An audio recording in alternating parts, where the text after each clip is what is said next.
கருடன் படத்திற்கு யுஏ சான்றிதழ் வழங்கப்பட்டுள்ளதாக படக்குழு தகவல் தெரிவித்துள்ளது. வெற்றிமாறன் கதையில் சூரி நடித்துள்ள திரைப்படம் கருடன். இந்த திரைப்படத்தில் எதிர்நீச்சல், காக்கி சட்டை, கொடி, பட்டாசு உள்ளிட்ட திரைப்படங்களை இயக்கிய துரை செந்தில்குமார் இயக்கியுள்ளார். இந்த திரைப்படத்தில் நடிகர் சூரி முதன்மை கதாபாத்திரத்தில் நடித்துள்ளார். சசிகுமார், உன்னிமுகுந்தன், சிவதா, ரோஷினி, ஹரிப்பிரியன், சமுத்திரக்கனி, மைக் கோபி, ஹார்வி உதயகுமார், வடிவுக்கரசி உள்ளிட்ட பலர் இந்த திரைப்படத்தில் நடித்துள்ளனர். இந்த திரைப்படத்திற்கு யுவன் சங்கர் ராஜா இதை இசையமைத்துள்ளார். இந்த திரைப்படத்தின் டீசர் சில மாதங்களுக்கு முன்பு வெளியாகி ரசிகர்களின் கவனத்தை ஈர்த்துள்ளது. தொடர்ந்து இந்த சில நாட்களுக்கு முன் இந்த திரைப்படத்தின் ஒத்தப்பட வெற்றியாட்டம் பாடலின் லிரிக்ஸ் வீடியோ வெளியாகி சிறந்த வரவேற்பை பெற்றுள்ளது.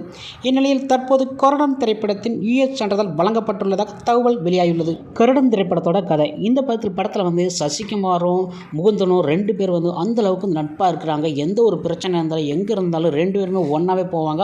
அந்த அளவுக்கு கெத்தாக இருப்பாங்க. மக்கள் யாருமே இவங்களை எந்த ஒரு இதுவுமே பிரச்சனை பண்ண முடியாது. அந்த அளவுக்கு எல்லா வில்லன் எல்லாமே இவங்க என்னடா இவ்வளோ நட்பாக இருக்கிறாங்க, அப்படி என்னடா இவங்க நட்பு அப்படின்னு சொல்லிட்டு அந்த அளவுக்கு பொறாமப்படுவாங்க. இந்த சூழ்நிலையில் இவங்க 2 பேரையும் பொறாமப்பட்டு பிரித்து கடைசியில் இவங்களுக்கு என்ன ஆகுது அப்படிங்கிறதான் இந்த படத்தோட மீதி கதை. ஓகே ஃப்ரெண்ட்ஸ், இதுதான் இந்த படத்தோட ரிலீஸ் ஆக போகிற முக்கியமான ஒரு கதையும் கூட சொல்லலாம். இந்த படம் சமூக வலையத்தில் இந்த படத்தோட பாட்டு, ஆக்ஷன் சீன் எல்லாமே இந்த படத்தில் சூரிக்காண்டியே பக்கா ஓடு ஒழுக்க அந்தளவுக்கு இந்த படம் வைரல் ஆகிக்கிட்டு இருக்குது. இந்த படத்தை கண்டிப்பாக நீங்கள் போய் தேட்டரில் போய் பார்க்க வேண்டிய படம், ஒரு சூப்பரான ஒரு படம் கூட சொல்லலாம். ஓகே ஃப்ரெண்ட்ஸ், விடுதலைக்கு அடுத்து சூரி சிறப்பாக இந்த படத்தை கொடுத்துருப்பாரு அப்படின்ட்டு ரசிகர்கள் எல்லாமே ஆர்வத்தோட எதிர்பார்க்குறோம். ஓகே ஃப்ரெண்ட்ஸ், இது போன்ற வீடியோவே உங்களுக்கு உடனுக்குடன் தெரிஞ்சுக்கொள்ள என்பி நியூஸ் சேனலை சப்ஸ்கிரைப் பண்ணி தரணும். நன்றி, வணக்கம்.